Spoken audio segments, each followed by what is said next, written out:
Shalom Akim, Yahweh, Ba'ashem, Yahushai, Ba'ashem, Kwakadash. Double honors and salutations to the elders and apostles of Group Mr. Rule Well. This is Brother Nasha DC Camp, another short lesson to the Father Hope for Elect. And I came on the highways and byways, stay diligent, stay strong, because we're almost out of here. So this is from the book of Joel, chapter 3. Look at verse 9.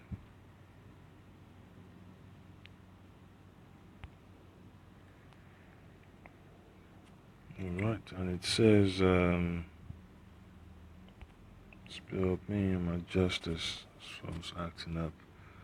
Yeah, so it's obstacles, alright. So this is Joel chapter 3, verse 9. It says, proclaim ye this among the Gentiles. Prepare war, wake up the mighty men. Let all the men of war draw near, let them come up. Beat your plowshares into swords, and your pruning hooks into spears. Let the weak say, I am strong. Alright, so that's the point that I came to begin with. And then when you look at the situation that Esau has with Afghanistan, Esau don't want to leave. He wants to stay there because it's necessary. He holds on to Afghanistan for his new world order agenda. Alright, he needs to use Afghanistan, in this project for World War III. Alright, so no matter how many times he asks for a negotiation to reach a resolution, they're always going to sabotage it. That's what Esau's all about, okay? So I'll play this video, you get an idea. Just days ago, they stood on the brink of a breakthrough, the beginning of the end of the Afghan war. Then it all collapsed, and it was too good to be true. The talks with the Taliban are dead. The Taliban refused to attend talks with Trump, wanting a deal first. Trump killed off negotiations. Yeah, same thing in Iraq. Iraq don't want the United States troop there. They don't want to leave Afghanistan. They don't want to leave Iran. They don't want to leave Japan. So that's how messed up it is. And the so-called American soldier is going to be tied down because it was meant for their destruction. That's the plan of the Lord Yahweh Shema Shai, to let America be destroyed. And that's why you have all these bug outs in office. All these so-called traitors that pretend to be so-called patriotic. It's all, a game of smoke screen. They know it's all smoke screen. The so-called weapons manufacturing companies. They always got to do something to torpedo the whole process for negotiations, man. Because these so-called rich elite Edomites, man, especially these Amalekites, these so-called Jews, man, they don't want no peace, man. They just want to dominate, man. That's the only way they understand peace. True strength. Hammer these people down. Beat them down to a corner. That's all they want. Don't want no so-called negotiations. They just want the people to submit. All right. When the people say, okay, well, we want a peace plan, and then all of a sudden things are going to what the people, what the so-called smaller nations need. All of a sudden something happens to send the whole plan sideways. So that's how Esau is, man. And the Lord Yahweh Shema Shai is not going to negotiate with Esau. These Edomites, man, he's not going to negotiate with them. He's just going to wipe them off, all right, with his vengeance, all right, with his righteous indignation, all right. Citing an American soldier killed by Islamists in Afghanistan. And I put it to the Taliban, how do you expect Trump to talk, negotiate with you when you're killing his troops as you speak? The next day when Mr. Trump cancelled this negotiation, Mr. Papio, his foreign minister, he says he admitted that we have killed 1,000 Taliban. So if they can kill thousands of us, why we cannot kill one of them or two of them? So this will be our right. We have to defend ourselves. We have to defend our people. We have to defend the innocent people of Afghanistan. Wherever they attack, wherever they bombard, wherever they do, we have to defend our people. And that's what Esau always counting on, man. Always have to maintain that image of a boogeyman. But he's the boogeyman, man. Always causing trouble, upon the face of the earth. And that's how Esau likes to keep his so-called plans and agenda. All right. So when you have all these so-called false flag here in Babylon, Esau is the one behind it because he doesn't want to relinquish that power. He sees that everything he's doing is not really going according to plan, so he has to find a way to derail the people, from from getting what they need. So that's why Esau is going to keep pushing all these negative policy, all these issues of terrorism and mass shootings, disease warfare, economic collapse, and all types of irrelevant policies. It's because he sees his kingdom is coming to an end and he wants to hold the people hostage. All right, and that's what Esau is all about, man. When he says you want to make peace, and then he just turns around and destroys the whole environment. Yep. So that's how Esau operates, man. It's nothing deep, about Esau's tricks, man, because he wants that new world order at all costs. He wants to implement the mark of the beast. He's trying his best to come against the Lord Yahushua, and that's one thing, our people need to realize, man. You don't want to hold on to Esau's society. You just have to let it go, let it fall, The Taliban see it. They're defending themselves in their country, fighting against a foreign occupation. And for every American soldier they kill, tens of their fighters and civilians are killed in turn by the US, they said. This isn't a war they want. This isn't a war they can win by force, but they won't and can't give up. The war is imposed on us. It is American soldiers, they are in Afghanistan. It's not our emirate soldiers or mujahideen in Washington. They have imposed war on us. But still, we propose, we are keen to bring peace in Afghanistan through negotiation. But unfortunately, any time which we reached some sort of final agreement, it was cancelled by the American sides.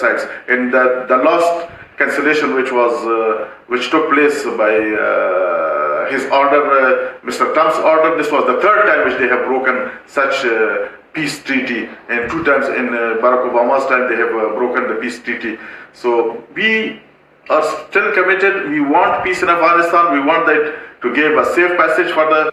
Yeah, so there's not going to be peace on this earth, man, as long as Esau is ruling, as long as the so-called white man is in authority. The Lord Shai says in Job chapter 9, verse 24. I get that, so in Job chapter 9, verse 24, and it says, the earth is given to the hand of the wicked. He covered the faces of the judges thereof. If not, where and who is he? And that's Esau right there. He doesn't want no peace upon the face of the earth. He's going to keep on persecuting the heathens, persecuting the nation of Israel, the apple of the Most High's eye. So just expect Esau to continue to put in more works of mischief, man. He can't hold it together. All right, he doesn't want no peace. He's insecure. All right, and that's how these churches, man, these so-called churches, they do not want to address this situation, man, of America being Babylon. There's nothing positive about America being upon the face of the earth, ruling. Alright, so this is going to be from the book of Jeremiah, chapter 23, verse 29.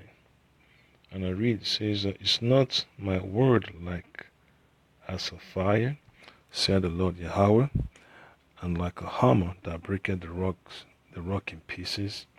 Therefore I am against the prophets, said the Lord Yahweh, that steal my words, everyone from his neighbor." Because these so-called churches are not warning the people. The so-called pastors, they're not warning the people. They're not providing the proper doctrine, the proper sense of the scriptures according to prophecy.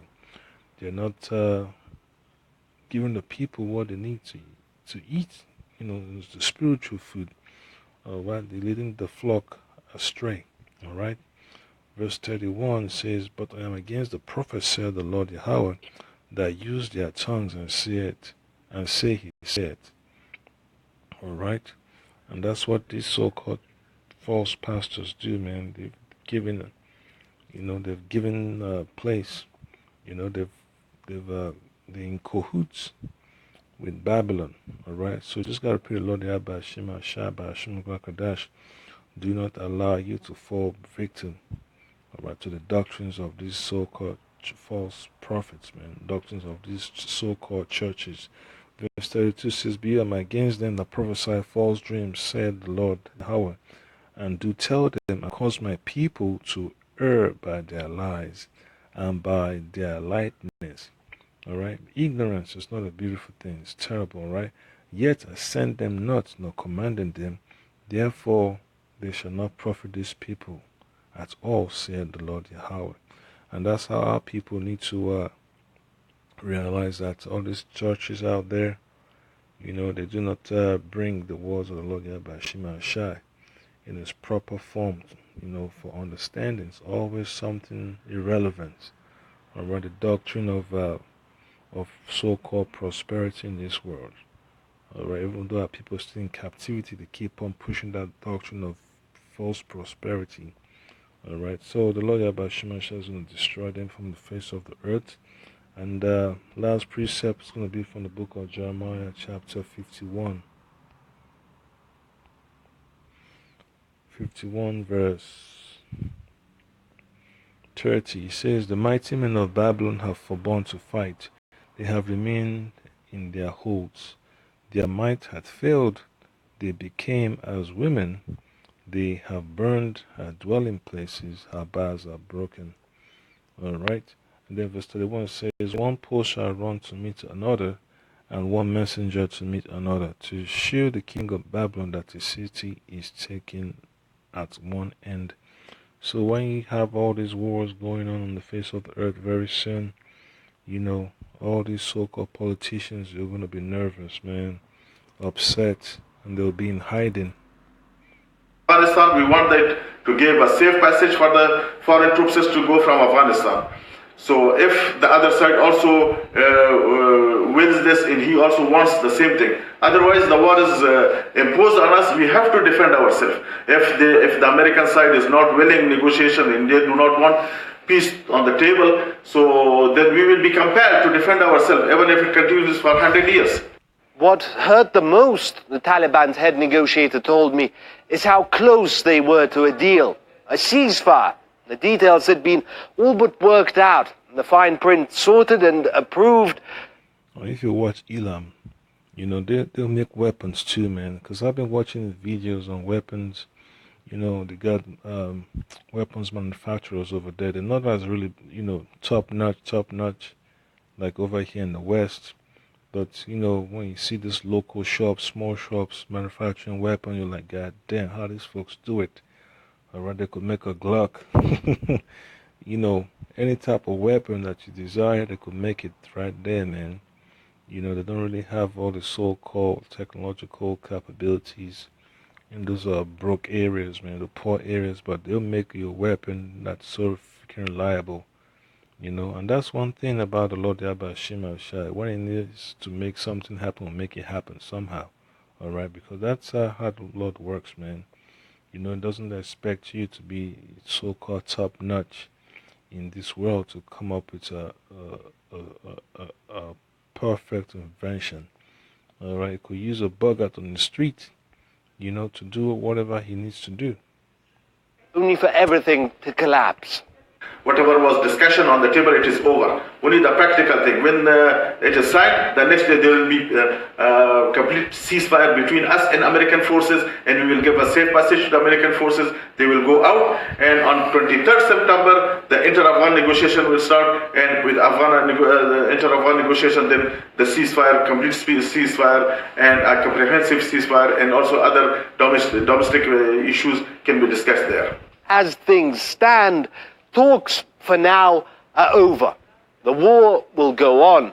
The killing will go on, with Trump already boasting that he's hitting the Taliban with his patented fire and fury. We have been serving as policemen in Afghanistan, and that was not meant to be the job of our great soldiers, the finest on earth. Over the last 4 days, we have been hitting our enemy harder than at any time in the last 10 years. Until, that is, common sense prevails and the US goes back to what everyone in Washington knows is inevitable. Talks, negotiations with the Taliban. And that's what Esau cannot handle. All right. So it doesn't matter whether he wants talks or wants war. You know, he's not going to win anyway because his end is already here. So, Kahala Yahala Basham Yahshai Basham Kadash, double honors and salutations to elders and apostles of Wilmington Ruel, and the Akim Highways and Bible preaching the word of Yahbashim Yahshai, sincerity and truth. Yeah, Esau is not leaving Afghanistan anytime soon until the Lord Yahbashim Yahshai destroys his rulership upon the face of the earth. Alright, because it's necessary that these things happen, man. You know, America is tied down in foreign countries, fighting separate wars and, you know, holding down, you know, people's progress. So it's up to the Lord Yahweh Shai, you know, to really, you know, to vanquish Esau from off the face of the earth. All right. So that's the point there, Akim. You know, you can't really change anything. You just gotta wait on the Lord Yahweh Shai to bring peace. That's why I call Yahweh Shai the Prince of Peace. Shalom.